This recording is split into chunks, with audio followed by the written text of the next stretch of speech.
2024 has just begun, and with it comes the annual shelf cleaning. Sit down around, dear viewers, it's time to blow the dust off of the oldest tale gaming has ever seen.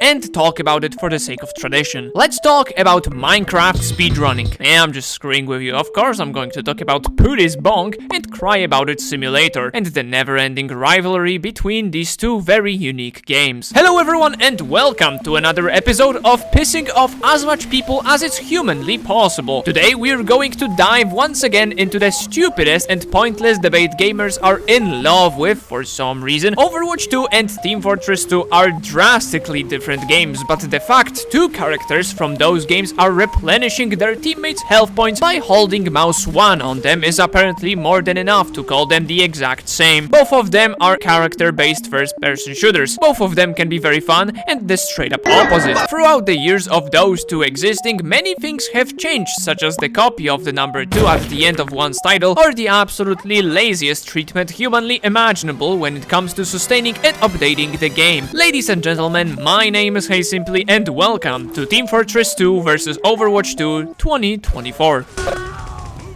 Nice shot, man. Thanks, mate. To start off, let me just say, this is not going to be one of those videos where I will just tell you what game does what. I am here to compare these games without being biased, or at least try my best. That's why this video will be segmented into 3 main parts that are, in my opinion, the most important factors when it comes to deciding which game is simply better. Those being individual impact, character choice, and surroundings of that game. As always, I heavily encourage you to share your opinion on those topics, so after I will be finished yapping about certain subjects, tell me what you think, what do you agree or disagree with me, so together we can once and for all come to a single best conclusion which game slaps more. With that small disclaimer past us, don't forget to subscribe and let's dive into this first segment.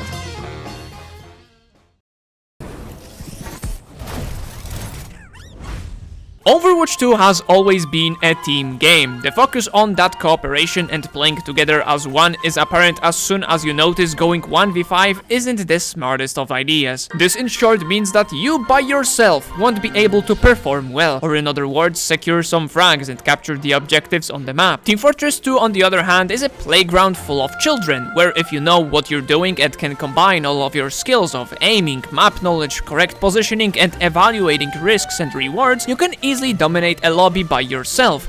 No pocket mercy required. Therefore, Team Fortress 2, even with the ironic title, allows you to have much more fun without depending on your team. Boo-hoo, Mr. Videomaker, everyone knows that. Even Vegetable Man has come to this conclusion. But have you ever stopped and thought to yourself, why does it matter so much? Why are there so many people sarcastically, or not, calling Overwatch a miserable game, but everyone else praising TF2 as the ultimate fun first-person shooter? Whenever I want to play a game, be it a card game, FPS shooter, or even some single-player games, I want to feel that I have impact. By choosing to spend my time on virtual enjoyment, it better reward me with some nice dopamine production, not some random George 225 that I need to keep alive even if he's playing dumber than a rock. Overwatch 2 locks you into this team-like mindset. You are forced to cooperate with the 4 random people you are getting queued up with, and it just so happens that they might be on a lower skill level than you. Now, when you consider TF2 lobbies and imagine getting queued up with 11 morons instead of 4, this must be a nightmare of an experience, right? Luckily for you, all of those 11 players will barely impact your performance. You have an engineer that builds a sentry in a stupid spot, well, at least there's a sentry there and you're not going to die because of that. But what if George 225 is unable to use his keyboard and enjoys running into walls for some reason? In that case, the enemies will swiftly abuse him and will get rewarded with a precious resource called Ultimate Charge. Team Fortress 2 doesn't reward the stomping team with even more power, at least not as apparently as in Overwatch. Getting a bad teammate or 2 is very easily felt in case of Overwatch because it has real impact on your gameplay, but in TF2 you can be the lonest of wolves and still perform well. Therefore, the individual experience based on strictly facts and how both games are designed fundamentally is much better in Team Fortress 2. To solidify my arguments and perhaps show what I mean even better, imagine a single player game where your goal is to clear out some kind of area out of the enemy bad guys. Overwatch is the kind of game where you are forced to play with 4 bots in your squad and 2 of those bots are capable of replenishing your health. The 3rd bot can distract the enemies so you can get easier kills kills, and the last bot is simply helping you gunning them down. But the effectiveness of those bots is completely random. Sometimes the healing bots will only heal the distracting bot or themselves, leaving you without any healing. Other times the assisting damage bot will steal everything from you, leaving you with nothing to do, leading to a boring game. But in some super rare cases, one of the bots will vanish in the middle of the match, while the distracting bot will type slurs and harass you for absolutely no reason on the chat. TF2, on the other hand, is the kind of game where you are given a squad of 11, but all of these bots are running around randomly, doing jackal or whipping the entire part of the map on their own, and you are there, free to do anything you want to. If you need healing, you can choose a weapon that will grant you health points. You need a distraction, make one yourself, and if you just want to frag, then sit back at the end of the map and play sniper. And speaking of character choice and roles, let's talk about that now. Perfect. Kill me later.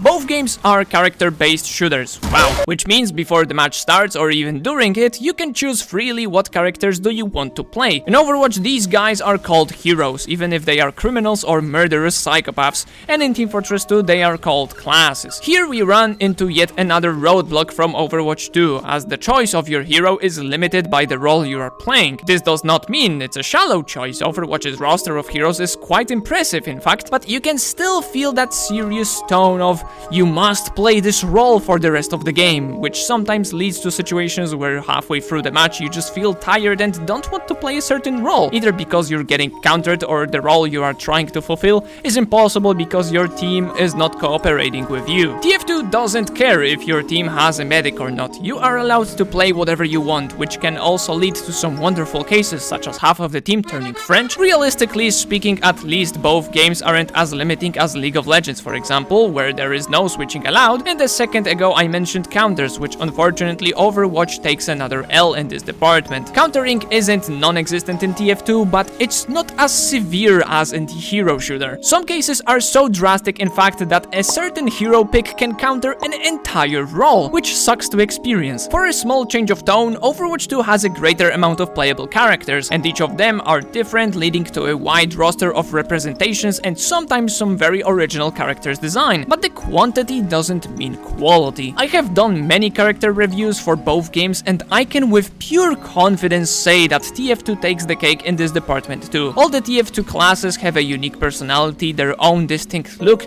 and what's most important, their own flaws. Overwatch heroes feel like the perfect plastic idols who have never made a singular mistake in their own life. Now, don't get me wrong, I don't expect video game characters to be as deep as the story of Inception or Matrix, but you can really feel this difference when simply glancing at some of those figures. Half of the Overwatch roster are straight up soldiers who are described as the best in the world. How many best in the world do you have in your universe, Blizzard? Others are just characterized by just losing parents for some reason. Overwatch just really loves characters that don't have parents. TF2 only has 9 playable characters, and each of them has a different background, a different personality, and something likable hiding in between the trash talk. You get 3 random characters from TF2, you can easily see a difference in their character and story simply by looking at them. In Overwatch, you can take even 4 different characters, and they will all be soldiers, very military, much shooty-tooty. That's why I loved when they were adding truly unique faces like Wrecking Ball, Ramatra, or even Junker Queen. These are interesting, these have an interesting story behind them,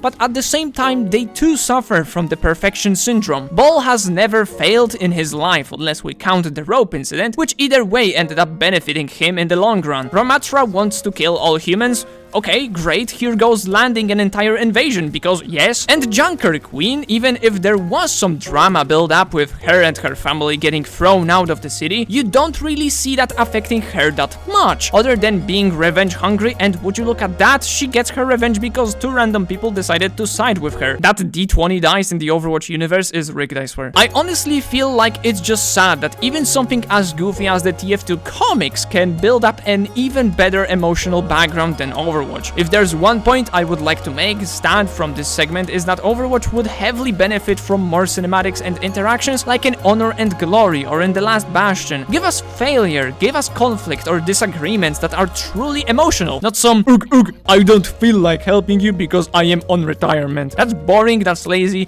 and that's awful.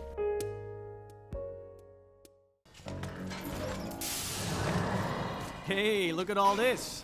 This is one of the least important segments, but I still wanted to talk about it because I myself, as a content creator, care about what's happening outside those games, because it's not only interesting to me, but also it broadens my views on topics I might be talking about, such as my video about games evolving backwards. Overwatch's community is known for complaining, be it esports, game balance, or cash grabby features. While some of those are reasonable, most of the times it's just crying for the sake of crying. The Overwatch 2 community is so dried out of something truly interesting or good to talk about that it resorts to only ranting about the game because that's what's getting attention and what is hashtag relatable. Game balance is also quite funky, as with a game with so many characters, it's almost impossible to satisfy everyone and make each character as strong as the other. You need to factor in different skill levels of players, the techs that might be discovered, and mechanics that the initial playtesters failed to invent. But at least Blizzard is still this day caring about this game, which cannot be said about Team Fortress 2. Valve has abandoned TF2 long ago and put the responsibility of adding new stuff to the game into the community's hands, which has led to mixed feedback, quality dropping, rat race to meet the deadlines is dreading, and it's just sad to see this lack of any kind of care. But luckily for the TF2 community, there are some very talented souls in there who are just as passionate about the game as the original developers back when the game was getting regular updates. Still, they're not going to be the same kind of updates that Valve would have given, but it's still something good to see, which might be emphasized by how unified the community has become thanks to the bot crisis and the consciousness that TF2 community is drastically different from what it was a few years back. And not gonna lie, I really enjoyed the zombies game mode added last Halloween, which is something I cannot say about the game modes added in Overwatch, but I'm sidetracking here really hard, which means it's time for a conclusion. Overwatch 2 has many updates on its way, and I don't see it slowing down anytime soon, which means Blizzard will not give up on trying to make the game as enjoyable as it possibly can be. Unfortunately, in my opinion, it's all led by the thought of trying to squeeze as much money as is humanly possible from this how unique IP, which cannot be said about TF2. Playing with friends is also a viable option, which can make Overwatch a very pleasant experience because you know what to expect from your team, but unfortunately, the casual experience is what I will be grading today, and the gameplay, the characters, and the whole aura around the game is much better in Team Fortress 2. It's a game that never fails to bring joy, even if it's as old as it is, no matter the circumstances. It's a game where skill level barely matters, and everyone can enjoy their game, with the community being more than ready to teach new players how to crouch jump, deflect projectiles, or build those goddamn teleporters. Overwatch, thanks to its competitive and team mindset, can quickly spiral into a toxic wasteland, leading to a miserable experience and simply dread. I really do believe that Overwatch can be a good game, but there are much more variables that need to align to actually result in a pleasantly spent time. So I'd much rather stick to the reliable and filled with charisma TF2, rather than a soulless shop with a quick play feature added as a second thought. Thanks for watching, have a lovely day, bye bye.